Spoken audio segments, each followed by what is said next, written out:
What's happening, guys? So today I want to talk about attempt selection and what your main objective at a meet really should be. Stay tuned.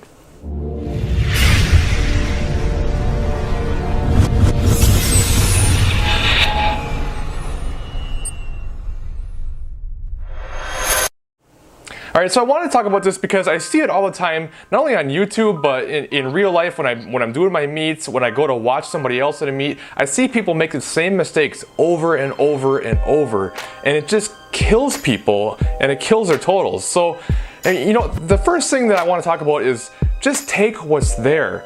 Forget about any preconceived notion of what you wanted to do when you were going into the meet. Forget about any numbers you had in your mind. I don't care if you really wanted that 500-pound squat. I don't care if you really wanted a 300-pound bench.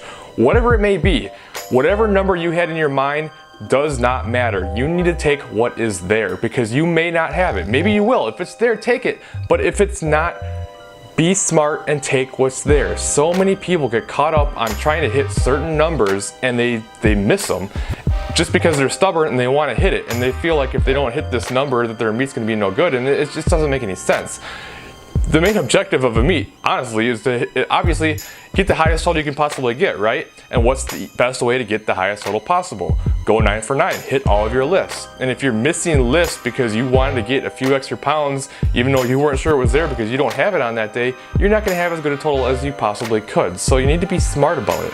So let's talk about openers. You know, this is one of the biggest mistakes that I see people make quite frequently too, and that's opening way too heavy. I mean, if you bomb out of a meet, it's because you opened way too heavy. That's the only reason it can happen, unless you have a technical error where you're going before commands or something like that, is from starting too heavy. Now you should be doing a weight that you know you can hit. I mean, there should be no question about it. A lot of people say a weight that you can triple.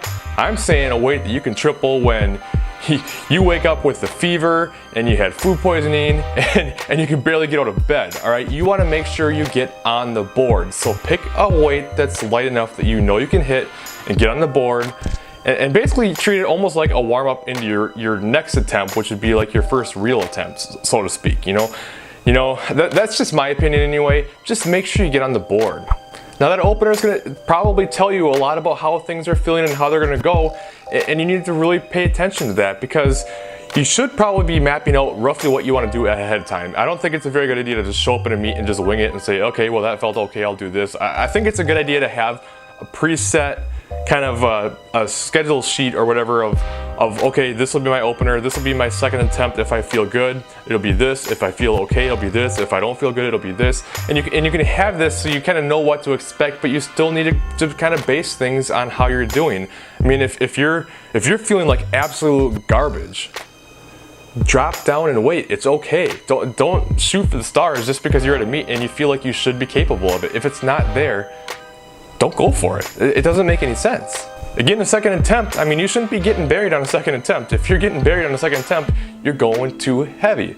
So it should be something that's pretty challenging, but it shouldn't be anything that's around 100% of your attempted 1 rep max, okay? I mean, this is your second attempt. It's time to put some extra weight on the board and get yourself in better positioning to set yourself up for that big lift on your third attempts. Now, third attempts, you know, you can go a variety of different ways with this. And to me, like a perfect third squat to me is something that was challenging but not extremely difficult, like not a massive grinder or anything like that. A lot of people will see somebody who hits a third attempt squat and it looks like they have more weight in there and they're like, oh man, that's too bad, it looks like you had more weight. That's not necessarily a bad thing, okay? You still have to bench and you still have to deadlift, and if you smoke yourself, even if you manage to hit that grinder for your third attempt to squeak out another 2.5–5 kilograms, you might fry yourself for the rest of the meet. So you have to be careful. Having a little bit in the tank in your squat is not necessarily a bad thing, and I usually argue that it's actually a good thing to leave a little bit out there. Just make sure that you're getting that third attempt in, getting that extra weight, and setting yourself up for a good bench and deadlift. Now let's say you go way too heavy and you end up with a grinder that you don't hit, or a grinder and you didn't hit depth, or you know, you just get smoked by it. Okay, well now you've really fried yourself and you still have to bench and deadlift, and your third attempt didn't count, so you just lost even more weight.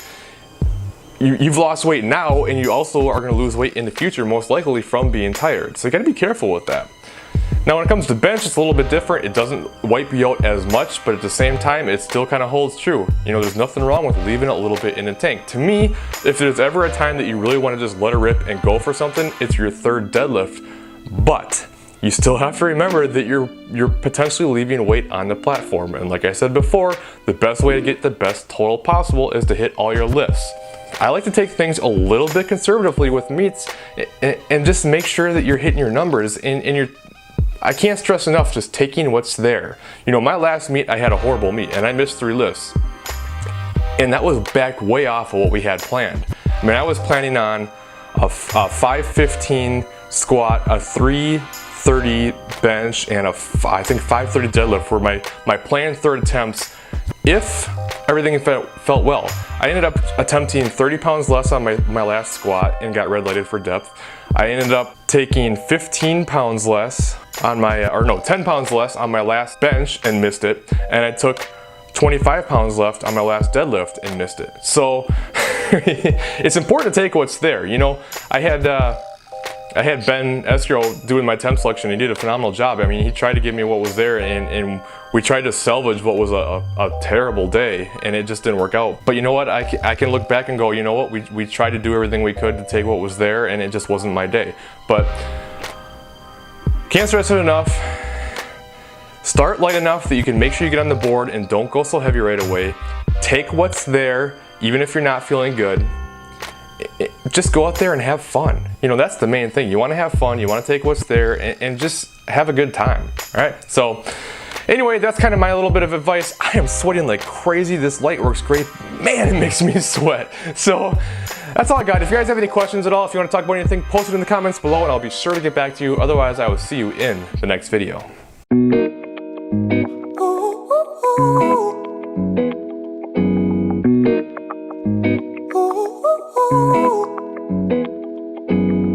I'm addicted to the love that you're giving.